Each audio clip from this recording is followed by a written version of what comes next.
Good morning, everybody. I shall just leave my video on for a short second to say hello to all of you and then switch off thereafter.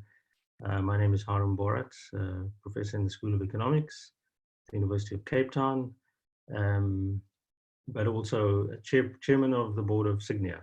But it is a pleasure to be in this sort of second, I think, arranged Sygnia webinar series in which I'll deal with structural transformation. The previous one was on COVID and lockdown economics for South Africa.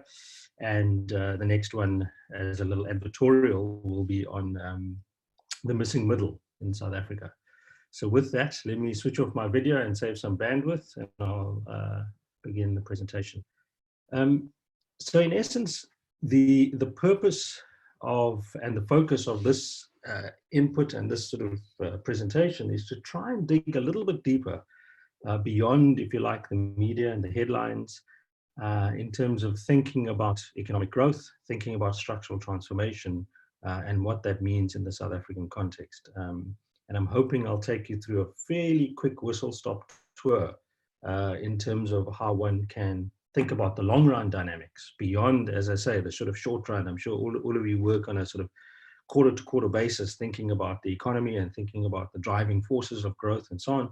I want to step back a little bit and say, if we look in the long sort of march of history, 20, 30 years, what are some of the patterns that we're beginning to see for South Africa that perhaps also have a global resonance? So really, I want to do principally 3 or 4 big things. I want to talk to you about why I think we are in a long run growth trap and give you some of the numbers for that. And then talk about this notion of deindustrialization and how that is playing itself out in the South African context, but also why it has a global, there's a global story around deindustrialization. Then thirdly, to look at within the context of deindustrialization and how economists have thought about long-run economic development, talk about manufacturing and whether manufacturing remains that sort of portal through which you can generate economic success, as the East Asians did. I want to then, I'll probably run out of time by then, but then spend some time thinking about a new way of doing development, if you like, and that's this notion of economic complexity. There's always questions about the fourth industrial revolution, and if one is thinking about the future, and if there's time, I may look at that as well. So if you wanted a picture telling, what is it? A picture tells 1,000 words. This is a picture which, to my mind, describes the nature of the growth trap that South Africa finds itself in. I've taken here a sample, and you see I've been quite clear in terms of only looking at developing countries. I don't have the US and the UK or the EU there. In the sample of developing countries biased towards upper middle income countries, what has been average annualized real GDP growth rate over that period, 1980 to 2018. So in many ways, I've taken part of the sort of dying days of apartheid into the democratic era as well and looked at the growth rates. You can take the post-94 era, the growth rates increase from about 0.29 to about 0.2 to about 2% or 1.5% thereabouts. But essentially, we're still in a sample of economies, we still sit at the bottom of this distribution. Essentially, what the graph suggests is that over 30, 40-year period, South Africa has grown at 0.29%. Let's be clear, that's been lower than the population growth rate over the same period. So in essence, we've seen what economists call immiserizing growth or declining growth and declining living standards in the country. That should be contrasted, and I should add here the top of the class, which is China, and I should add, look at that number and just pause and think about what that means. That means that the Chinese economy has been growing at 8.5% per year, right? Every single year over this period, right? Over a 40-year period, this economy has been growing north of or just under 10% per year. Second is Vietnam. So if you're looking, some of you on this call may be thinking about future markets and frontier markets. If you're thinking about that, my money would be on Vietnam. But in essence, the story is of a South African economy that has experienced very low levels of growth. And in the way we think about, and this is sort of leading into how we think about growth generally, if one is thinking of middle income countries, so countries that have attributes of being partly developed and partly developing. So we have an informal sector, but at the same time, we've got a highly sophisticated banking sector that makes us a middle income country. In the long march of history, economies will move from being predominantly agricultural, so low income countries, through to a middle income country status, and then onto high income. In the South African context, we are sitting in that middle income country stage, right? What we should be doing, like a China will be doing, like a Taiwan did, is to move seamlessly from low to middle to high income country status. What you tend to find, and if you look at my cursor here and I sort of focus on the right-hand side of the bar graph, you find that there are a range of countries, Brazil, Argentina, Mexico, South Africa, the Ukraine, that are middle income countries, either lower or upper middle income countries, but we are stuck. We are in this, what is called a middle income country growth trap. Either it's state capacity, either it's corruption, it's commodity cycles, it's exchange rate fluctuations, it's a poor education system. All of those trappings, if you like, of stalling growth hold us back. There are few, and I would hazard a guess, it's Vietnam, India, Thailand over here that perhaps are on their way to high income country status. So in many ways, and as an entry point into the next slide, this is how economists like to think about economic growth, that you move from low to middle to high. And the question then about structural transformation is, how do you move from low to middle to high? And I want to tell you, before I go on to the next slide, a story, right? So in this talk, which I've given once or twice before, I generally tell two stories to at least lock you in. So once you forget all the data, maybe you'll remember the two stories. So here's story one, and story one I like to call Toy Story. And it goes as follows, and I promise you there is a link to economic development. And the Toy Story goes as follows, is some of you, and I unfortunately can't see the audience, but generally there's a fairly normal distribution of age, right, in the audience. But let's assume that some of you may remember growing up, or when you had a plastic toy, you would turn the plastic toy over, and on the back it would say "Made in," and here's where your age matters. Some of you will remember it used to say "Made in China," those of the younger ones. The middle-aged ones, like me, will remember it used to say "Made in Taiwan," and the really oldies will actually remember that the cheap plastic toy, that's key, the cheap plastic toy mass-produced for the global economy used to say "Made in Japan." So think about that. Made in Japan, made in Taiwan, and now made in China. In fact, less so now, probably made in Bangladesh or made in Vietnam. Why is that important? Well, let's take the Taiwanese case. What Taiwan did, right, was to start out being agriculture dominant with the same GDP per capita as South Africa in 1960, same with South Korea, was to move from agriculture in what is called the Lewis model. People move from predominantly working in agriculture into low-wage manufacturing. What happened was that people in Taiwan, or Taiwanese workers, moved into urban areas, and Taiwan set up low-wage manufacturing firms, and then set up for export. The plastic toy is emblematic of that sort of drive for growth through low-wage, labor-intensive manufacturing, creating large numbers of jobs in manufacturing, producing for export cheap goods, right? But the difference is Taiwan moved then seamlessly, right? And I always end the story by saying, it used to say "Made in Taiwan," the cheap plastic toy. Now, if you open up your computer, especially if it's an IBM computer, an IBM compatible one, not a MacBook, on the sticker inside, says Intel inside. You've all seen that Intel inside sticker. Intel is a Taiwanese company. It's one of the two largest, biggest producers and exporters of microprocessors, microchips for computers. So Taiwan has moved from being agriculture dominant in the 60s through this mass-based manufacturing, low-wage, labor-intensive, employment-creating base, created jobs in urban areas for workers, and then moves to where it is now as a high-income country producing high-tech commodities. Why is that important? Well, and it leads into my next graphic.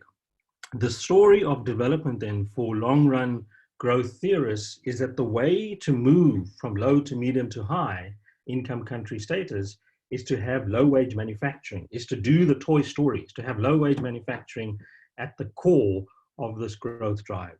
So let's use that story and look at the following. This is what we call structural transformation. This is a story of Asia over the period 1975 to 2010. And we look at the change in employment share over the period and think of this as sectoral productivity, or where productivity increases are being seen, or where you're seeing growth sectors.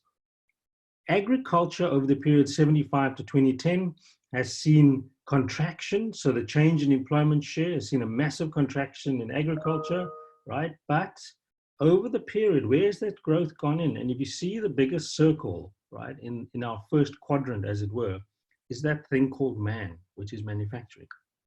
So in essence, it's almost a visual representation of the Toy Story. What has happened in Asia, and what will continue to happen, it seems, is that you place manufacturing at the core and at the front and center of your growth drive.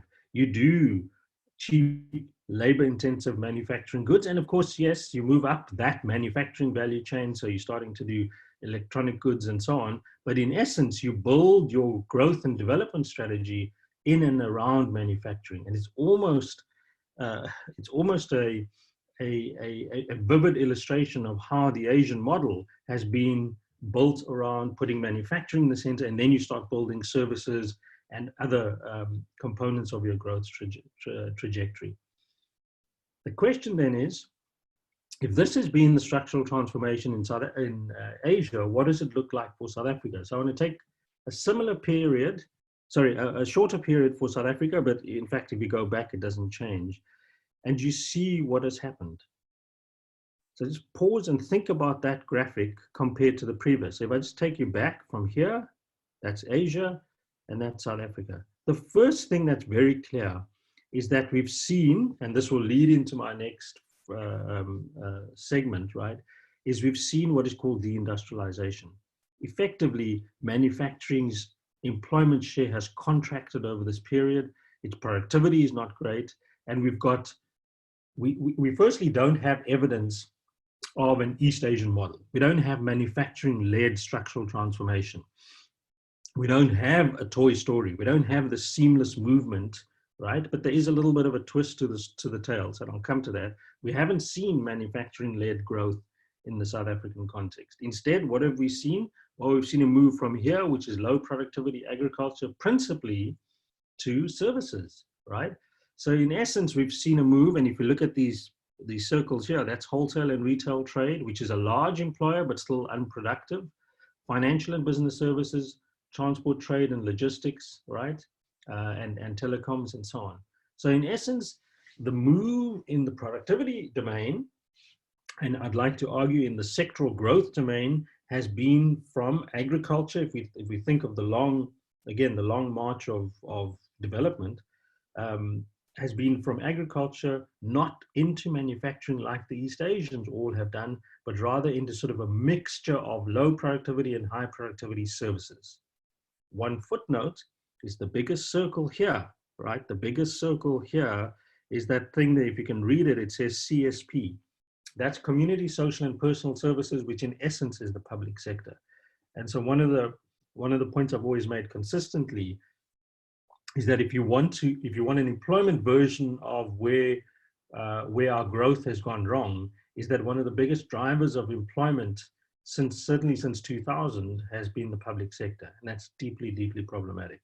And one can talk in more detail about about employment trends. But in essence, we are an example, and let me be clear, we are not the only example. So there's often a tendency, a colleague of mine who's from the US put it very well, this South African fatalism, right? That we're the only country. Well, we're not the only country that looks like this. You pick a country in the developing world, mainly in Latin America, but even in parts of Asia, and they have a similar story. And that then leads, if you like, to this notion that perhaps this old model of development may be breaking down.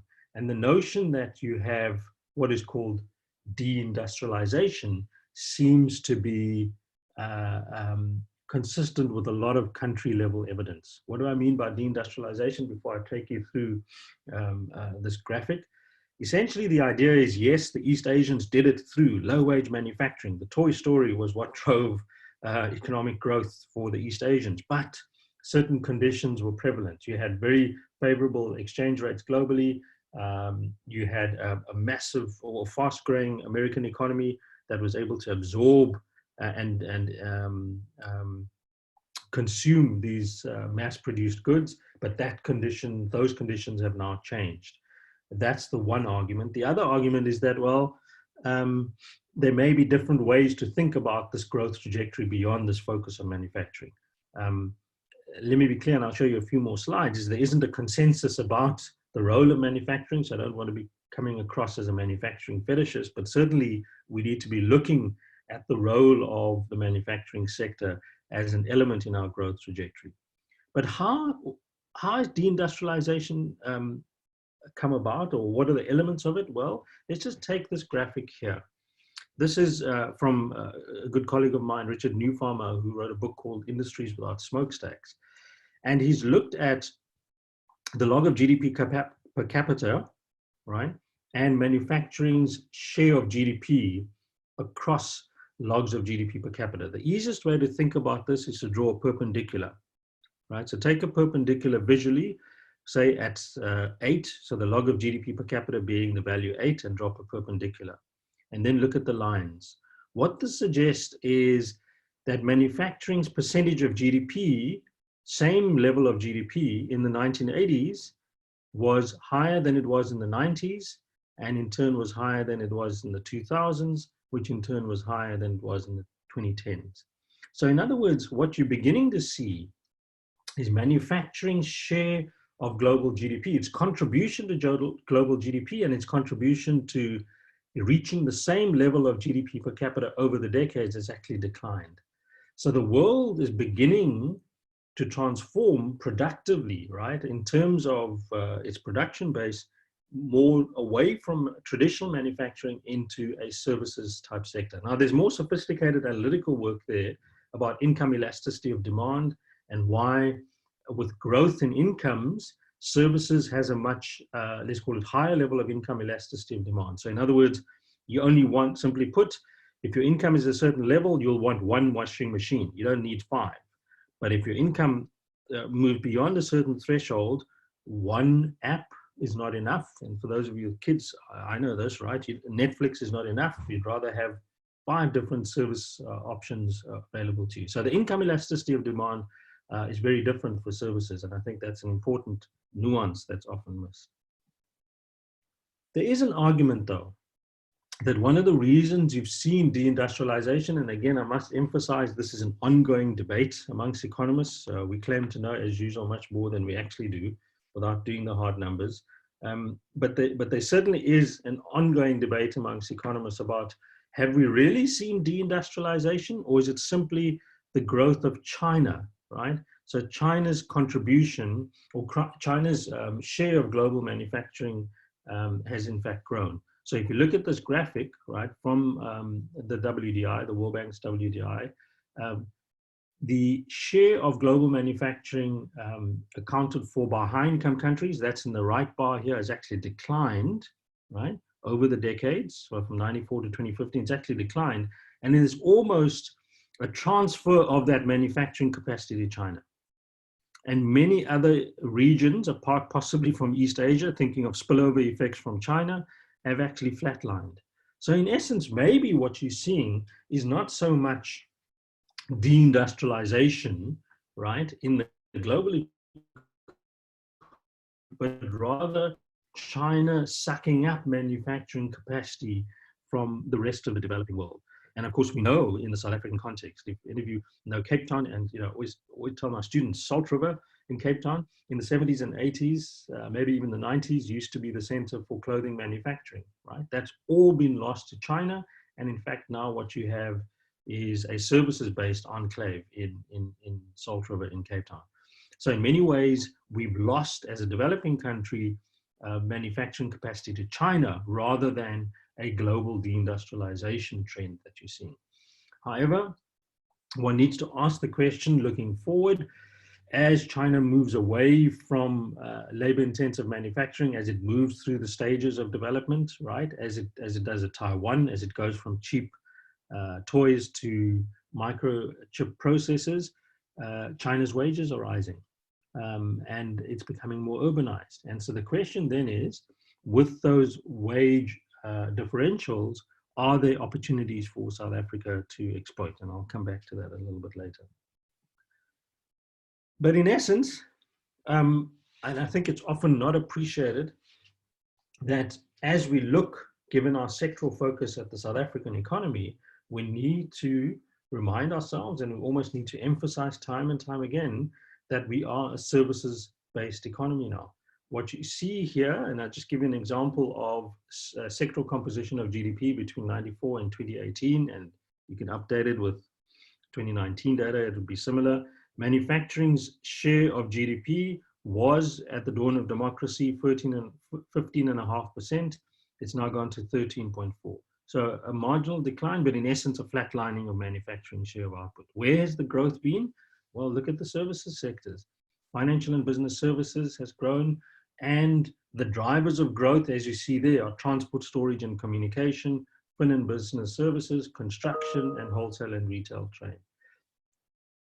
Every other sector has actually declined as a share of GDP. The one thing I would note quite specifically is mining's massive contraction as a share of GDP.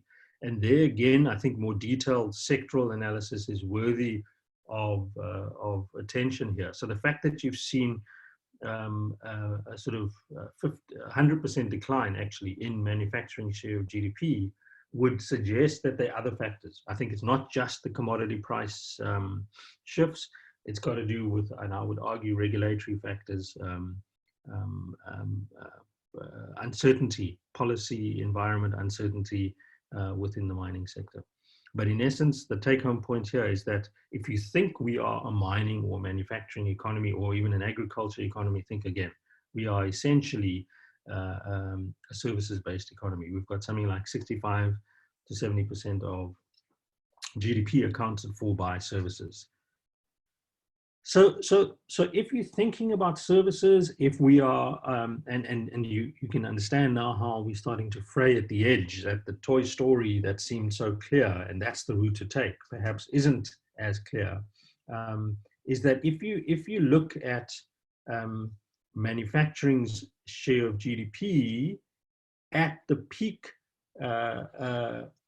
manufacturing's peak share of total employment at given an economy stage of development, what's clear is that the kind of, if you like, employment or jobs created for high-income countries was much, much higher than manufacturing's contribution to GDP for upper middle-income countries, which is in turn much higher than lower middle-income countries. I wouldn't worry about low-income countries at this stage. What does that mean in simple terms? It means that Japan, the UK in the Great Industrial Revolution and so on, those economies were able to generate large numbers of jobs per unit of manufacturing output. But that has essentially declined over time, right? So the number of jobs that China can create per unit of manufacturing output is actually statistically much lower than Japan was able to.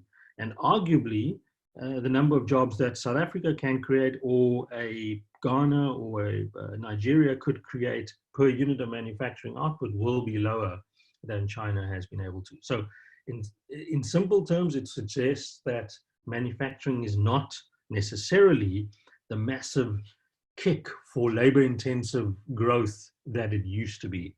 And I think that's a really important context within which to think about the role that manufacturing can play in a long-run economic development trajectory. So I promised you two stories, and here's the second one, and the back, if you like, the background to the story is as follows: is that there is an argument that why do we want to think about a linear process of economic development? In other words, why do you want to think about moving from agriculture to manufacturing and then on to high-tech services or high value-added products? Is there a different way to think about development? And this is this notion of economic complexity. And the story I want to tell is a true story of a guy called Robert Cheeseborough, right? And Robert Cheeseborough was a chemist in about the 1850s or thereabouts, who was based in New York City, but as a chemist used to live in the Pennsylvania area and visited the oil fields in Pennsylvania. It's a true story. And he noticed that the residual left over from the oil was used by the workers on the oil fields to rub on their hands where they had cuts and bruises. So he realized in simple terms that the residue from the oil had some medicinal quality because workers were using it for bruises and cuts and so on. He then goes back and does what chemists do, either heats and oils and so on. And he realized from that process that he could produce something called petroleum jelly, right? Otherwise known as Vaseline. And so in the late 1850s, what arose from let's call it and I'll get to what the economics of it is, a capability that somebody had, which was a chemist who had an idea. He then, Robert Cheeseborough did, was to then start realizing that he could mass produce this thing called Vaseline. So he built factories, he put workers in factories to bottle the stuff, he sourced glass to make the bottles, and the US then becomes the global leader and exporter of Vaseline.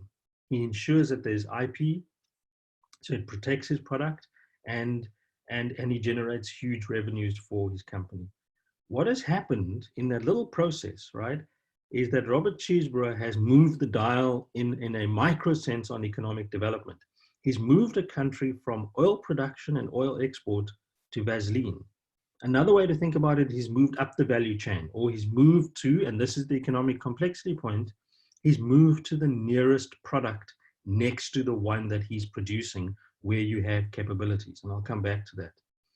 Just to complete the story, today, Nigeria is the 5th largest oil exporter in the world, yet Nigeria imports Vaseline. So just think about that. Nigeria, as the 5th largest exporter in the world, has been unable to move its productive capabilities and its know-how into the nearest product from oil, which is Vaseline. And so the idea that economic development is really about building what we call, and this is what the slide suggests, something called economic complexity. It's about combining the capabilities that you have in existing products and moving them to nearby products. I wish this was my idea, but it's not. It comes, and I've got it here, it comes from a very famous Harvard economist called Ricardo Hausman and an MIT physicist called Hidalgo. And there's an industry of work on economic complexity. The idea is move from the products that you have capabilities in, move from shirts to blouses, move from bamboo plants to bamboo towels. Don't go from shirts and blouses to jet engines. And the idea then is less about, can we get labor-intensive manufacturing? The idea of economic complexity, and I'll give you more details on it, is about moving into nearby products. So the first thing that we do, because it's a relatively new concept, is to test whether this notion of economic complexity works.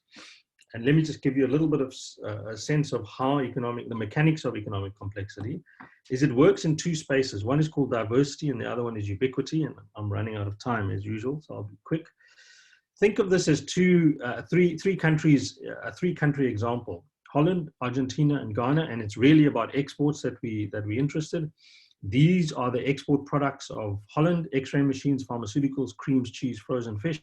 and they're real products, and they make this. I think you'd understand that Argentina probably doesn't do X-ray machines, but mainly does maybe pharmaceuticals, but in actual fact, it only exports creams, cheese, and frozen fish. I think we'd accept that Ghana, the only export on that list is probably likely to be frozen fish, and this is actual data. So what's going on here in the economic complexity sense to derive our measure of economic complexity? That's really what I'm after.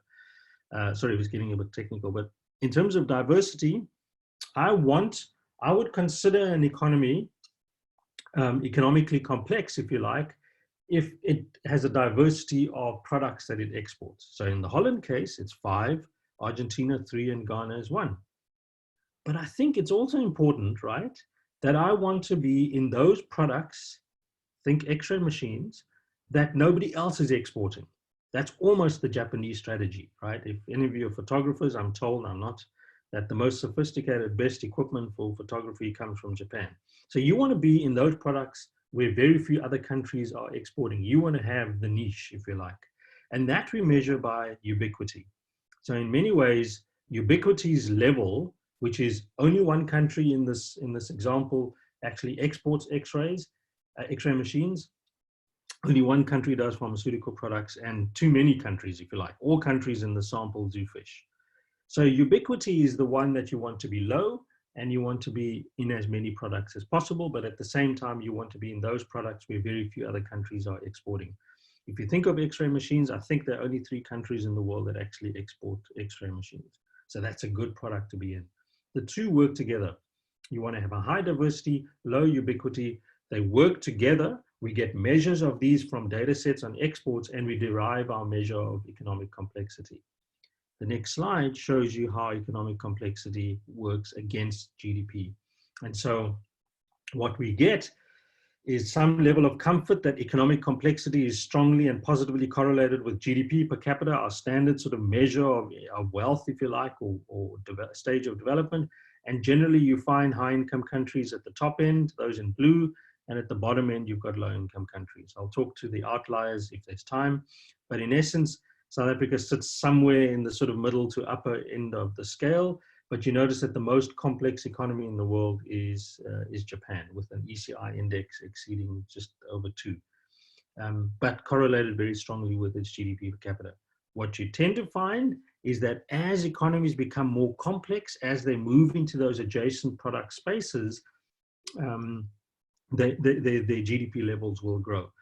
What's of interest also, just as an aside very quickly, is look at outliers. So you may find economies that have the same, let's take South Africa over here. There's an economy probably over here, I think that may be Qatar, that has this much higher level of GDP than South Africa, but a similar or maybe even slightly lower level of economic complexity. These economies are the ones to worry about, because it means they don't have a diverse source of growth. They're not particularly complex economies, yet they have very high levels of GDP per capita. And so it goes. So the question, of course, for us is, can we think about this in the South African context? And before I show you the product space picture, I want to sort of give you a background to it. Think of the world of an economy, or think of economic production as composed of products that we export. And think of those products as having very specific categories, but that they are related to each other. So I've got to put clusters of products together. So think of a clothing cluster or chemicals cluster, and you can do this for the country that you are studying. So for South Africa, this is what we call our product space mapping. This is what it looks like. And this is what it looked like for 1995. So to be very clear, if the circle is large and colored in, it means that we export a large rand value or dollar value of that particular product, and we are exporting it. If it is in gray, it means that we are not exporting anything of that product, right? There are clusters, and I've arranged them here. There's a chemicals cluster, which may include, say, pharmaceuticals. There's a machinery cluster. So if one thinks of ball bearings and tractors and machinery for the dairy industry and so on, they all sit here, and they all have linkages. If you're making ball bearings for cars, it may be very easy to actually switch to making it for tractors or in fact other types of machinery. And so these products are necessarily related. If I take you to one perhaps that's easier for us who are non-engineers to understand, if you're in processed agriculture, for example, or horticulture over here, we seem to have some sort of capability because there are dots that arise here for horticulture. But notice the link. This could be something from apples to apple juice, for example. So the fact that you've got lines between these dots indicates that it's possible to leap from this product to that product. That's this notion of oil to Vaseline. Oil is somewhere up here, right? And so in that simple example, not that it necessarily is, this could be oil and this could be Vaseline. And so the point is, an economy will be able to move through the stages of economic development or increase its GDP through increasing complexity by moving into adjacent products. You want to be going from apples to apple juice. And then, you know, as I said earlier, from planting bamboo to making bamboo clothing, and then using the extract from bamboo, which I understand is a good sugar substitute for the production of ice cream, and moving into ice cream then, or some of the extracts from the bamboo plant for medicinal use and moving into pharmaceuticals. Those are the kinds of combinations of capabilities that you can build around a product to actually increase complexity. This is what we looked like in 1995, and as you can see, in 2015, which is a good 25 years later, we haven't seen much growth in economic complexity. So if I just take you back and I want you to look at, so what you tend to do over time is to see whether the bubbles have grown bigger in certain areas, although there's been some growth, but it hasn't been massive. So if we look across the period, and if I take you back and I want you to focus on horticulture over there, you will see that there's been some growth, say, in horticulture. So in essence, the product space mapping is a window into whether an economy over time has shown growth in complexity levels in certain product spaces. And in the South African context, what we see, and if I could just take you through that, is not strong evidence of a growth in the middle of that product space. That's usually where the high complex products are, like machinery and so on, but some growth and evidence of diversification, particularly in agro-processing, horticulture, and I would argue chemicals and plastics. A little bit of growth of automotives, but that's really on the back of subsidies. So if we ask and use this model of economic complexity, what do we find? Well, we find some evidence of growth and diversification in the South African economy, but in general, manufacturing's been in overall decline, and we still remain rooted in commodities. If you remember the earlier, if I just quickly take you back, the earlier graphic, the big drivers, the big circles, if you like, on the export side was gold, platinum, iron ore, and coal, right? So we're still far too dependent on mining, although there's a little bit of action in the middle of the cluster, and that's the automotive sector. So thinking about diversification in the economic complexity sense takes you to a different space. So the question, though, is if we want to be the next Pennsylvania, if we want to move from petroleum jelly to oil, surely we can look at our product space. Those dots that I showed you that are colored in, surely we can look at them and ask the question, well, where do we have these current capabilities? Where are we good at? What are we good at producing?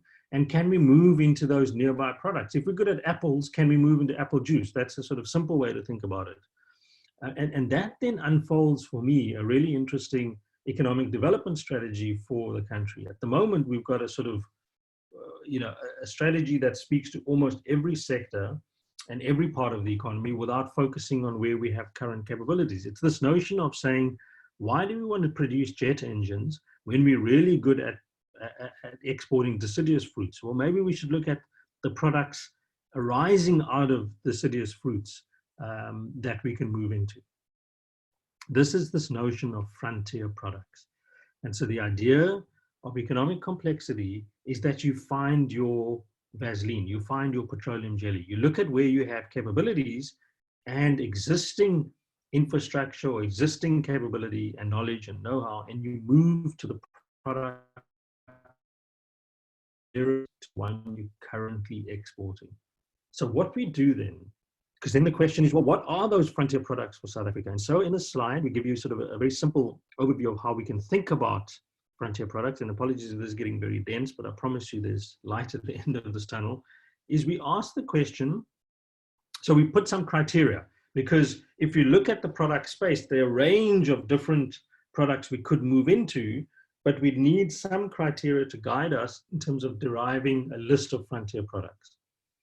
The first criteria, if I just run it this way clockwise, is products that will advance the complexity of the economy. So in other words, we don't want to go dig some more holes in the ground. We're really not interested in those products, moving into those products that are going to reduce complexity. Secondly, we obviously want to go into those products that are feasible. So it's this idea of, we don't want a product that's going to be a huge leap given our current capabilities. We can't go necessarily from, I'm just throwing out an idea, from a particular type of ball bearing to suddenly starting an aviation industry if we don't have the capabilities. So we want to be feasible and realistic about what's possible. You do, though, the third criteria that we impose in deriving our frontier products is to have those products that have potential for further future diversification. So you don't want dead-end products. You want to be able to go, and I go back to bamboo, we've done some work on that, or fibrous plants, because they open up huge product opportunities in different areas. The fourth criteria, and I'll give you, based on this criteria, what is the frontier product list for South Africa. The fourth criteria is you want to ignore explicitly primary products. So that's the point about digging holes. We're not interested in platinum or more gold, or right. So we want to exclude that because we're thinking about complexity.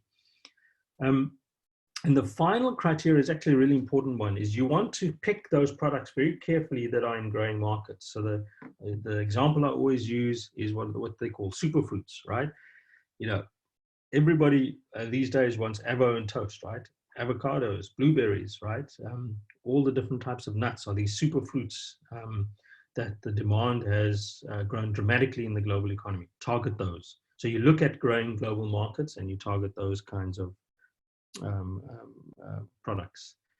So the question is, if we impose these 5 criteria, and I should remind you, you can impose different criteria, employment and so on, but you impose these 5 criteria, which are valid. What is the list?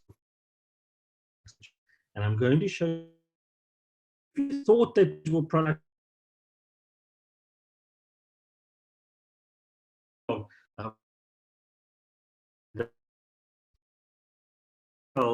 into the product space mapping, and we found very detailed products that the South African economy can move into based on those criteria. So this is the list of frontier products, and I've just shown you them in the product space mapping. What you'll notice visually is that the effect is to move us to the center of the product space mapping, which increases economic complexity. What is the list? Well, first on the list, and if I had the audience in front of me, I'd ask you to put up your hands, is something I'd never heard of, right? And that's something called rock wool. And I'll just give you an example of the research. We've done some sort of firm interviews arising out of this list, speaking to manufacturers and exporters in these sectors, telling them about rock wool. Rock wool, it turns out, which I didn't know about, is an insulation for roofs. So if you remember pink aerolite when we were all growing up, right? Pink aerolite kept your house warm and so on. Apparently, it's really bad for the environment. And rock wool is the substitute. It's environmental. And it's for any building that is going to be built on green, and it's the product that you need for insulation in roof of any building. Why is it the top product? It turns out South Africa is the least cost, highest quality producer of rock wool in the world, or at least one of the few in the world, right? We have a massive opportunity in the EU, where building regulations have now moved on to green standards. And so rock wool is the preferred product. Why have we not moved into it? And that's what we come into. There are a whole range of based constraints, such as the South African Bureau of Standards not accrediting rock wool, EU regulations not being met because we haven't filled in the appropriate paperwork for the trade protocols and so on. And if you run through this list, right, you'll find a whole series of very specific products where we've spoken to firms in some cases, which will indicate that these are, let's put it in simple terms, low-hanging fruit products that South Africa could export. And most of the constraints lie outside of the big things, such as changing the schooling system and so on. They are minor tweaks and changes on the policy side that could actually open up massive markets for South Africa. So what does this approach suggest? And I'm coming to my time limit already.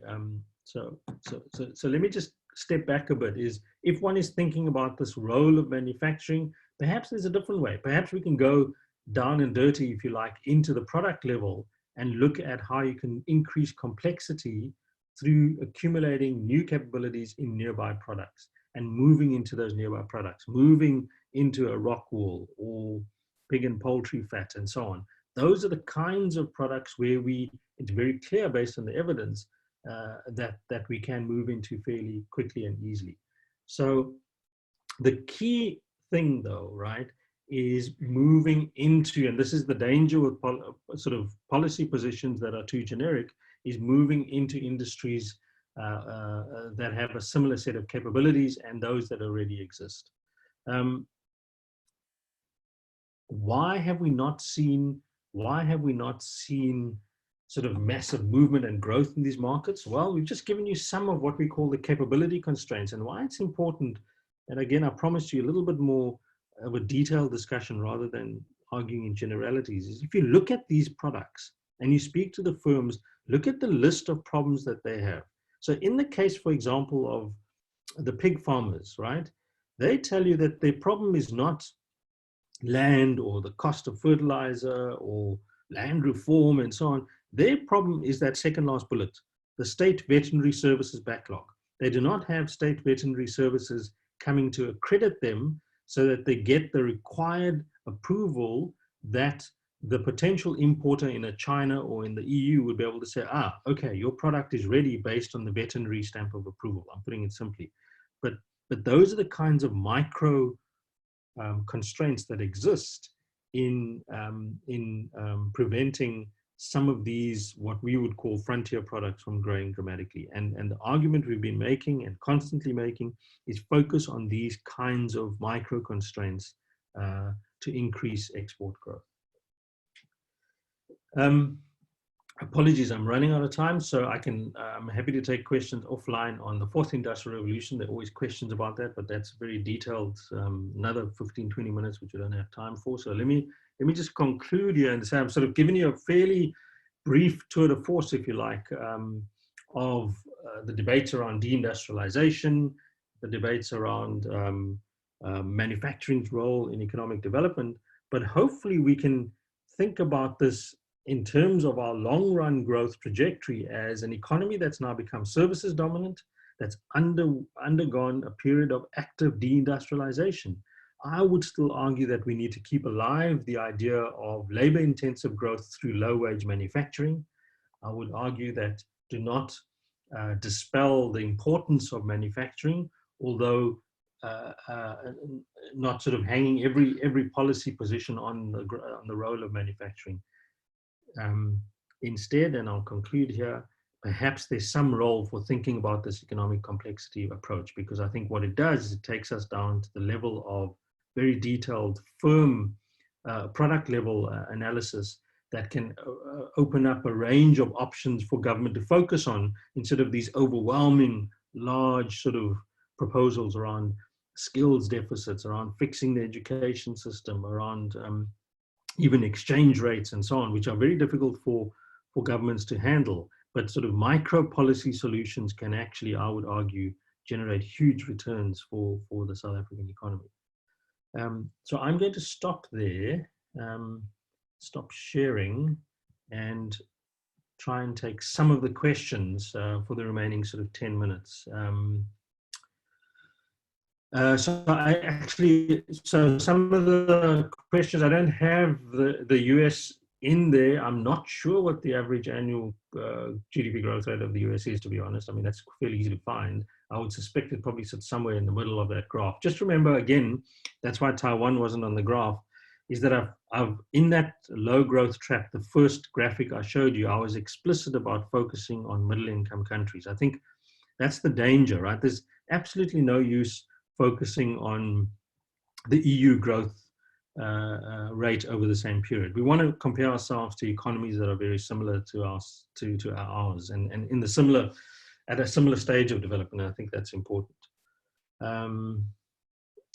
So there's a question about the failure of South Africa to do light manufacturing, but also a lower percentage of agricultural activity relative to other developing countries. That's a great question. I think that was the point of economic complexity, is that if you've noticed that there's certainly been a lot of export growth in processed agriculture, in horticulture, and I think you're exactly right, is it Megan, that's an underappreciated part of our growth trajectory, that in fact we should be exploiting opportunities. So what I would, in agriculture, so what I would argue from an economic complexity perspective is that you can do this endogenously. So you could look again at where you have those capabilities. And I think you have a horticulture, let's call it hub or capability hub. And you could then look at growing and driving growth through that hub. I wouldn't worry too much about the decline in electricity, gas, and water. They employ a very, very small proportion of people, but of course, the problems at Eskom would be partly to blame there. But I think as an employment story, the utilities sector, which is electricity, gas, and water, are not that relevant. Yes, so the story about manufacturing's decline globally and services, I think there's two things going on. There's the deindustrialization, and I've been very careful about saying we actually don't have sort of clear answers. I think part of deindustrialization is China's sucking up of manufacturing capacity globally, but I also think that there is the argument there about the shift to digital goods. There isn't necessarily a shift to digital goods, but as countries have grown richer and as incomes have gone up, which they have globally, the demand for digital goods has a higher income elasticity, right? So there are more products available at higher levels of income. It's the one washing machine versus three streaming services, right? Answer. And I think services offers that. And I think that's the switch we've seen in the emerging market sense. Yes, so the question from Shane about education and a competent labor force, I think that's key. What I've tried to do is I've tried to move away from aggregate stories about the quality of schooling, which I think is very relevant and so on, and say, well, if you moved in from the complexity side of things, if you noticed, at least from the 2 or 3 frontier products I discussed, and actually most of the frontier products, you'll find that firms do not say that skills are a problem. Their primary issue tends to be sort of policy response, trade protocols, biosecurity, and things like that. And so I think in that way, while you don't want to keep you don't want to sort of take the pedal off the schooling system and make sure that works, at least in the medium term, get these kinds of alignment and policy issues correct. So there are a lot of questions and we have about 6 minutes left. So apologies if I've missed your question. I'm just gonna scroll through some of them.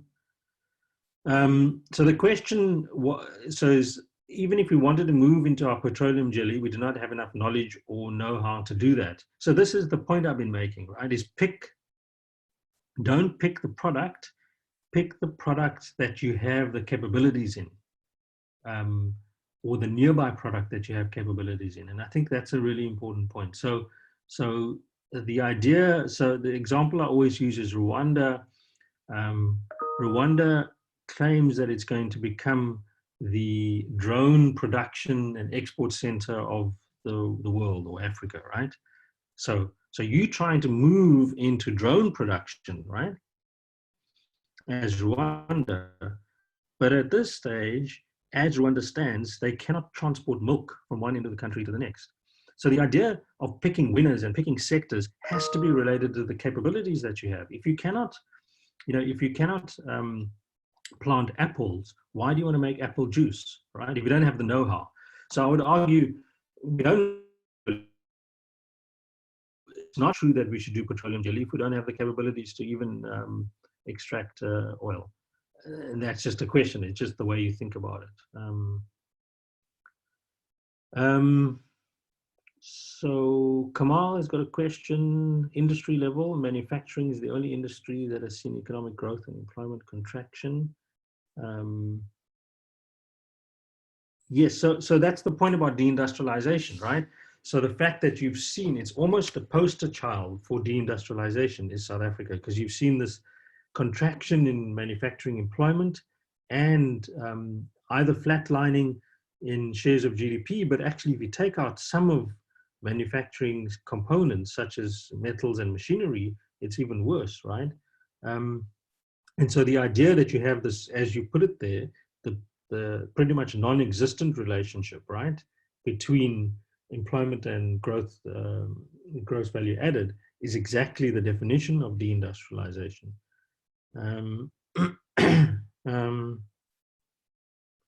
As a services economy, are we more vulnerable to the COVID-19? Oh, it's Magda. Hi, Magda.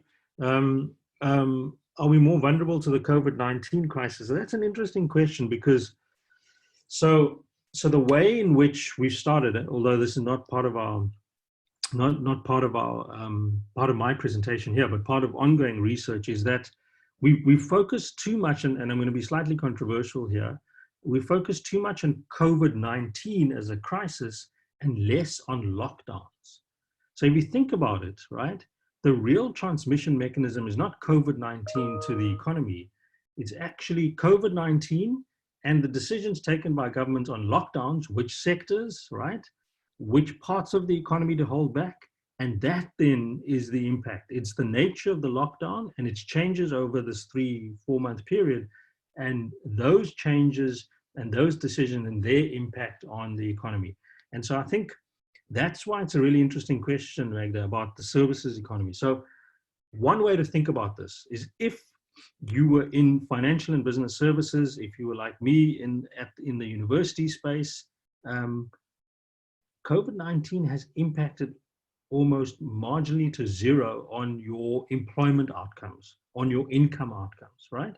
However, if you were in the restaurant sector, of course, right, that's a very different story in terms of employment and income outcomes. So I think, is it about services or non-services? No, I think it's about those economies defined by the lockdown effect that they've experienced and the impact that that's had on output and employment and so on. And I think some of the data that we're going to see, hopefully in the next few months, that we'll bring out should give us more information there.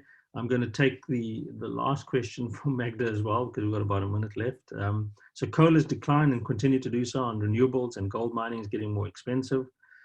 It is very worrying that we have not seen more growth in complexity. I've mentioned the top 20 frontier products, capabilities, government looking at these. So that's a very good question again. I mean, we have, and I see one of the earlier attendees also asked a question, have you taken this to government? We have. It is with government. Frankly, in my view, this is low-hanging fruit. I think this is something that requires tweaks and changes. So if we had any one of us on this call whose job was purely to get veterinary scientists to talk to the pig and poultry fat people, I think we could unlock a huge amount very quickly. And for me, it's about those micro constraints that government needs to be listening to.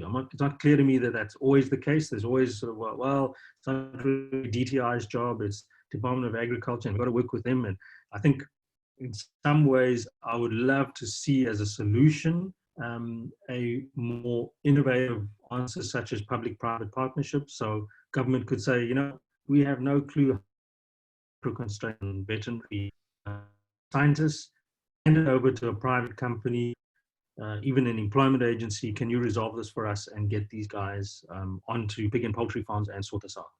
So I think it's the kinds of innovative solutions and the old blockages that you need to work through.